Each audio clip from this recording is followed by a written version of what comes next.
I am following the line of Mihai Sharkan, and I'm going to talk about agrarian families and their life histories in socialist Hungary, or more precisely, in how they remembered the life history in socialism, after socialism. So the key point I'm going to make is how these families in various parts of Hungarian rural countryside, how they could put together a life history after being born in capitalism, living through socialism, and then going into capitalism again. My talk is going to be a little bit more than that, because I'm going to talk about certain theoretical perspectives. Then I would like to make some methodological perspectives also clear. And then I analyze 5 cases. And then I'm going to make some conclusive reflections. What we learn and what kind of consequences we can draw from this.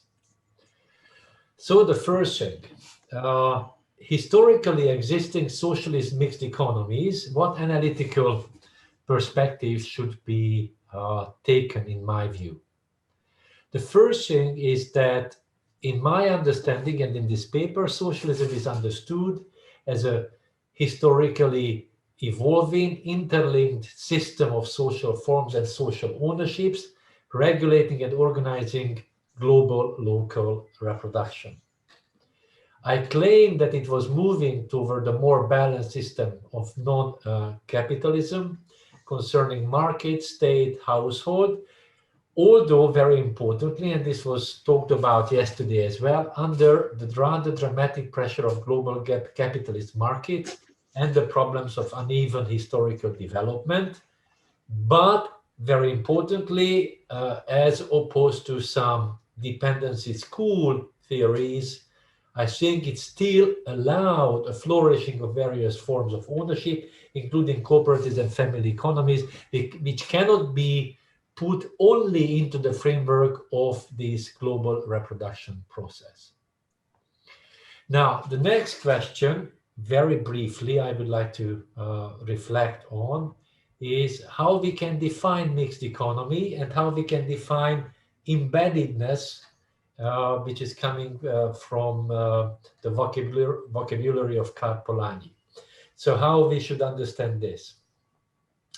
Now, first and foremost, I think I have made it clear. Socialist experiments evolved, being interlinked to global capitalist markets, but this doesn't explain or doesn't say that it was in any way capitalist. Mixed economy can be understood in terms of ownership, private family ownership, state farms, cooperatives, private entrepreneurial forms, self-management, but very importantly, these set of ownerships operated without capital and land markets in these countries. Ownership, so the productive organizations were not sold through any kind of a market transaction. The next way we can understand the mixed economy goes back to Lenin and also very importantly to Alec Nove. This can be understood as different socioeconomic forms by sectors. And that's something important to take into account. And then I think we should think this over concerning East European and global socialist experiments. It can also be understood in Polanyian terms, as it was also already mentioned by Mihai Sharkan as well, as a combination of mixed forms of integration, bureaucratic redistribution, non-capitalist market, reciprocity, and householding. I think it's very important to say, and I think that was partially the talk of previous talk as well, that if capitalist market achieves some autonomy, then it swallows various forms sooner or later. That was, I think, the thesis of Rosa Luxemburg. This is what Gavin also mentioned, very importantly, because non-capitalist parts in capitalism can be, and they are invaded and exploited very severely in order to run the capitalist business of the other parts of the economy. Now, one more thing is whether we can actually, in non-capitalist mixed economies, whether there is an idea of balance. I think this is in some ways also a Polanyian idea that if there is too big dominance of one form of another, then actually then it's going to be a counterbalance movement is going to happen.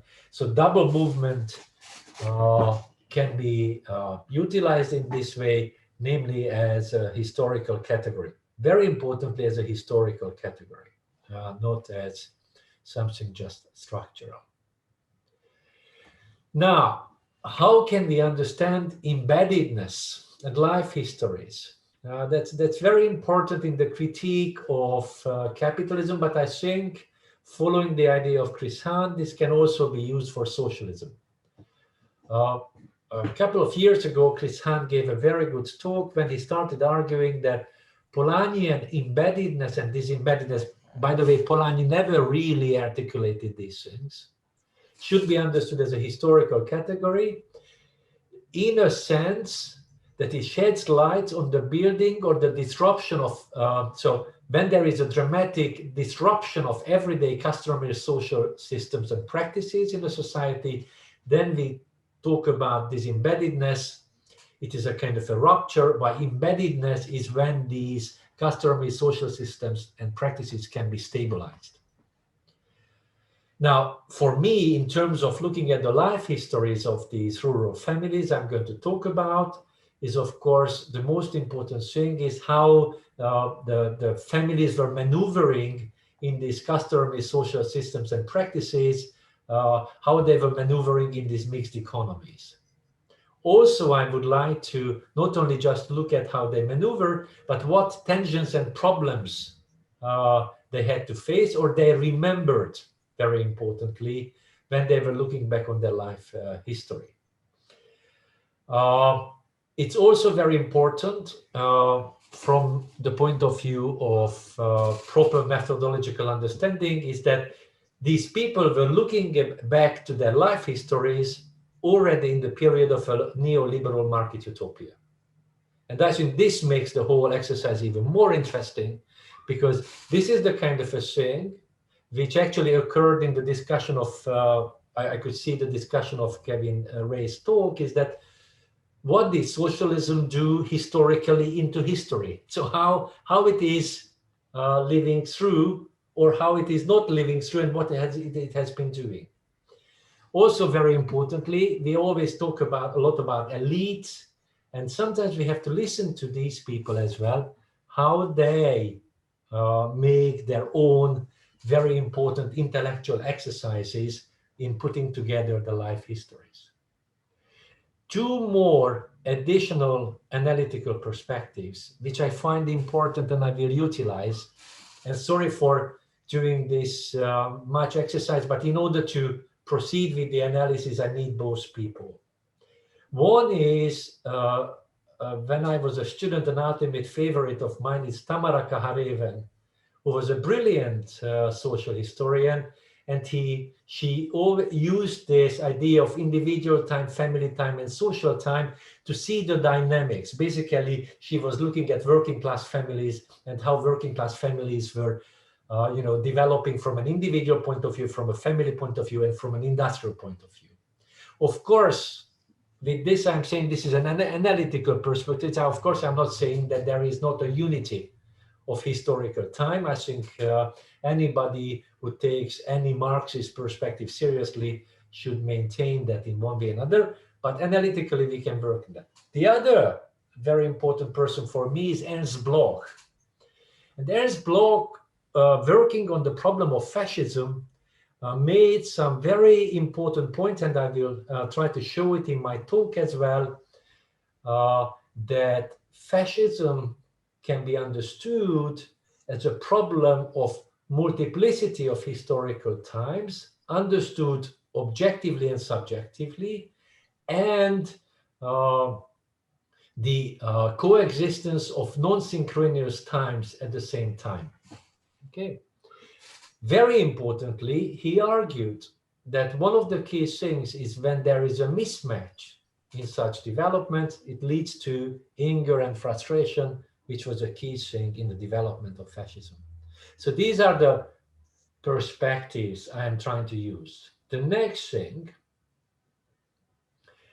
is that I make my argument.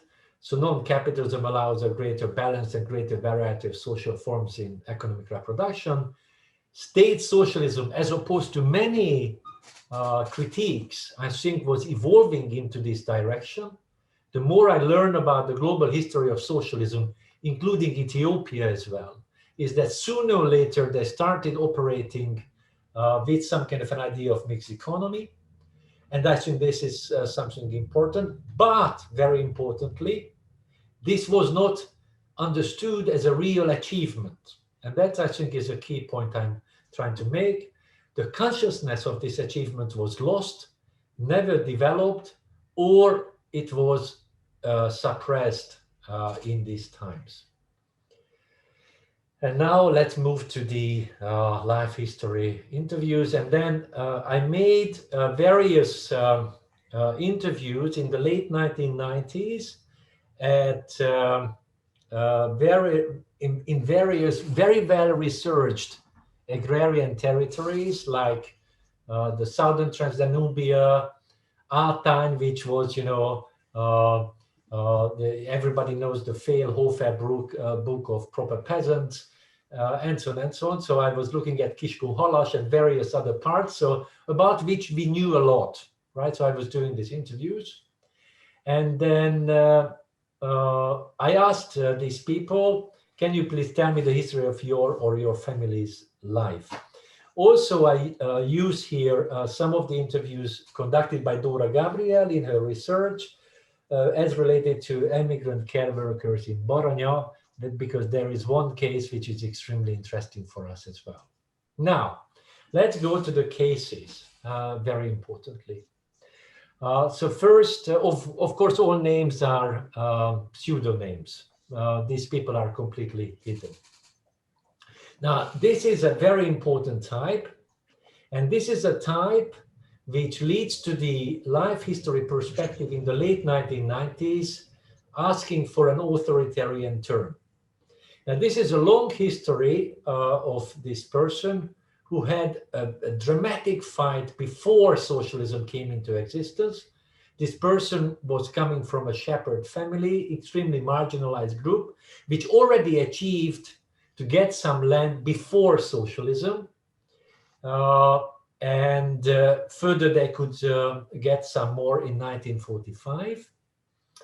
And then the very important thing is that when we are asking this person to reconstruct the life history, then basically this person remained completely stuck with the practices of working on privately owned farmland. And then the only thing he mentions is the disembeddedness of the 1950s, losing land in the early socialist period because of the dramatic changes in Hungarian agriculture before the experimenting with a more mixed economy started. This person remained completely isolated, even at that time lived in very poor conditions. And basically the key perspective was the following, was that he was talking about this remote past, completely having an amnesia towards socialism, and talking about Americanized violent conditions around him, and then asking for getting some order into this. So this is, living in the pre-socialist past, confronting the completely marketized present. I think this is a classic Ernst Bloch type of a problem. Now, the next is also very interesting because it also shows And this is, I think, one of the points I'm trying to make, that we need to do micro level analysis as well, how socialism could get integrated into life histories of people, and how it could be remembered, because I think these are very hard sociological conditions. And we who are thinking about alternative models, we have to be aware of these social conditions. Now let's go to Átány, to this very famous village. Here we see a tobacco producer family who had already a private farmer peasant career before the Second World War. And then this is also a very interesting story, because the whole story is overshadowed by a continuous talk about traumas. The first trauma was actually the Second World War, and this person going to Ukraine with the Hungarian army when Ukraine was invaded by the Hungarian army, very often forgotten today. Also, I think he was not only traumatized because of that, but he was also traumatized because he was a partisan hunter as well, which was very violent, of course. Comes home after that, when the property of the father is taken away, being a kulak and an owner of machinery. He himself is also in prison. So this is the first period. And then he moves into a cement factory, becomes a tractor driver in a cooperative. After the socialist thing, this is very important, their peasant or rural families could claim back their land, which was either put into cooperatives or it was actually taken into state farms, and then immediately claims it back. Then, very importantly, rent out this for very little money. Here again, socialism is forgotten. This person is always away. Basically, this is a life perspective, very interesting life perspective, in which this person is actually unable to come home anytime. He's always just in the traumas, like a kind of a post-socialist socialist PTSD situation. And then he has some kind of a schizophrenic handling of historical times.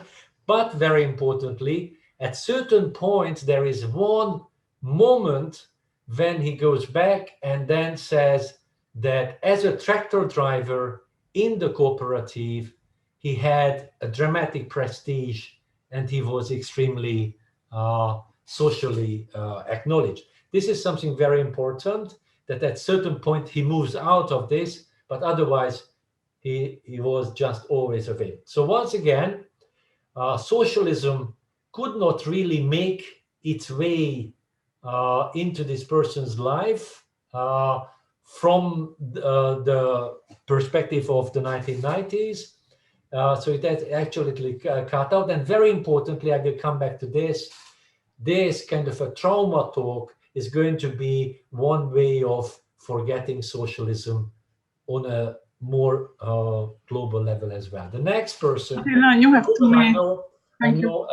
Allow me 3 more minutes to give the cases. This is a super important case now, because we have to talk now about, it's gendered. Any life history is, of course, dramatically gendered.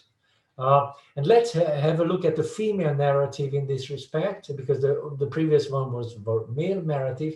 Now, this is also a person coming from a very marginalized background, a Catholic shepherd family, which is trying to make ways toward the village, right? To move into the village. And then this person is trying to do 2 things. One is schooling, which was a dramatic female problem before the Second World War, plus, very importantly, moving in and getting some land and then moving in. So she married a Protestant farmer. But very importantly, this is also a very interesting talk about the loss of male line. Most importantly, the male line of her family. So this family was also remained stuck in the peasant farm situation, could not move out. And actually, the husband who went to the cooperative became illegitimate in the family at a later moment.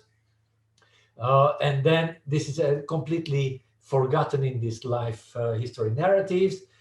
The only thing which socialism does today's family life history is one is schooling, very importantly, which is stressed by the person again and again, and also very importantly starts talking about getting various welfare benefits and rents from the state, from the cooperatives and so on. So the whole perspective is based on rent seeking and the loss of male line in this respect, but this rent seeking and welfare competition is also very important. The next person is actually one of the most balanced views in terms of socialism. This person lived in socialism, and Joseph, a man, he was also coming from an extremely marginalized part. And then everybody joins the cooperative. He goes through military service, goes through state farms, then the cooperatives. And after successfully going through all these mixed elements, then ends up as a construction worker. And then basically he's an extremely satisfied worker who said that he had a fantastic job at this construction company. And even the son followed that. But unfortunately, the son was extremely insecure after the change. So this is adaptation. One more thing, and this is, or two more things. Now I go into two Roma narratives, which is also very important. One is a Roma woman who started an assimilation process through mixed economy, which collapses in the early 1990s because they were doing the second economy with the cooperatives, but this collapsed afterwards. It's very important. There was no link between the second economy and capitalism at all. And then basically gets into a racialized stigma word. And then all the time, this is what she's struggling with, how she's trying to avoid the racial stigma or the racist stigma on them and being, becoming pregnant too early and so on and so on. The next one is also very interestingly, this is a Roma family, which also benefited a lot from the mixed economy. Nonetheless, they started doing some enterprise even a little bit before the transition, which completely collapsed.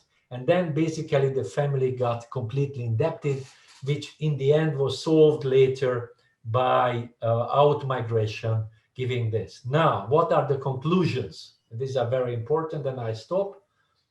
First of all, how socialist mixture and stability is reformulated in these life histories. How do we have a real memory of that? And the answer is that there are several techniques. What we can see amnesia, being lost to traumas, being disoriented, rent seeking, welfare competition, and partially, very importantly, some memories of mobility and adaptation, which actually could not proceed, very importantly. Now, these later perspectives, that is to say, success under socialism, was also suppressed by the elites. And then basically these types I'm talking about, so traumas, amnesia, and so on, are massively utilized in the current public discussions in Hungary concerning socialism. This is how the nationalist authoritarian elites make a massive propaganda. And I think that we need to take these sociological developments, historical sociological developments very seriously in order to understand what is happening now. Thank you very much.